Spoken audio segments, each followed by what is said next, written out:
Helgi, Ólympíumótinu lokið og þú settir nýtt Íslandsmet í spjótkasti. Ertu sáttur? Ég get ekki annað að vera sáttur við síðustu grein. Það var allt það sem ég var búinn að vera að stefna að bæta mig í þessari grein. Náttúrulega bæta mig í hinum líka, en þetta var svona, ég setti öll ekkin í þessa kurvu. Það var bröðsögt í langstökkinu og 100 metra hlaupinu. Var alltaf spjótið sem áttu svona hug þinn allan? Já, klárlega sko, en 100 metran, ég ætlaði nú alveg að gera mitt besta þar, en ég lendi í því miðri hlaupi, cirka 50-60 metrum, að fóturinn var farin að losna og ég gat ekki sett allt í það, og ef ég hefði gert það þá hefði ég örugglega dottið, þannig að ég er nokkuð sáttur við þann endi. Hlaupa fyrsta skipti 100 metra á hné, þannig að það er bara frábært, og svo að loka þessum leikum með þessu nýja Íslandsmeti, þetta er alveg frábær upplifun. Lendir í 5. sæti, þú ert tiltölulega, eins og maður segir, þú ert tiltölulega mikill nýgræðingur í þessari grein. Finnst þú eiga mikið inni?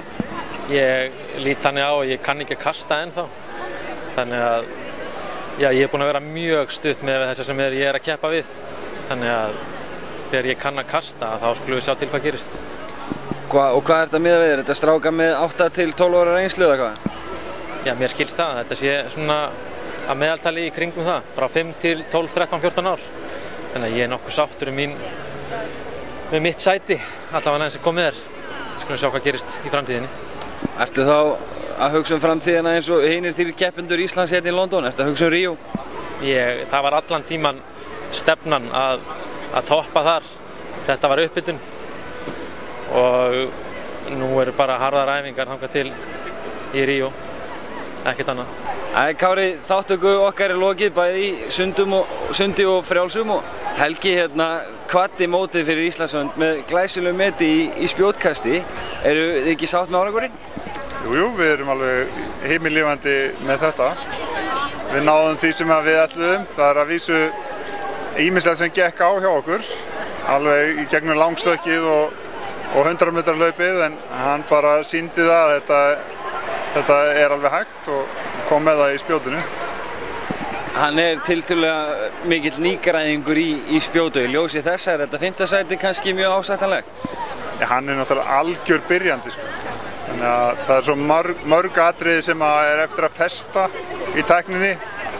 En þegar hann kastaði þarna sín bestu köst, þá voru þau átakalaus og hann sýnir að hann á ýmislegt inni þar. Svo fór hann bara að rífa það niður og ætlaði að gera mikið, og þá bara fer tæknin. Þannig að þetta er reynsla sem þarf að hlaða inn. 5. sæti er frábær árangur svona móti. Heildar árangur Íslands á þessu móti, og svo var önnur Matthildur Ylva, 15 ára, að taka þátt í fyrsta sinn. Hver finnst þið niðurstaðan vera? Já sko, í frjálsum þá erum við mjög ánægð, því að við erum með 2 alveg nýgræðinga sem eru búin að æfa þetta hjá okkur í 1 ár og er að fara inn í þetta mót með mjög litla alþjóðlega reynslu, þessa reynslu af alþjóðlegu mótum. Og bara það að geta náða að setja persónulegt met við þessar aðstæður, það er frábær árangur.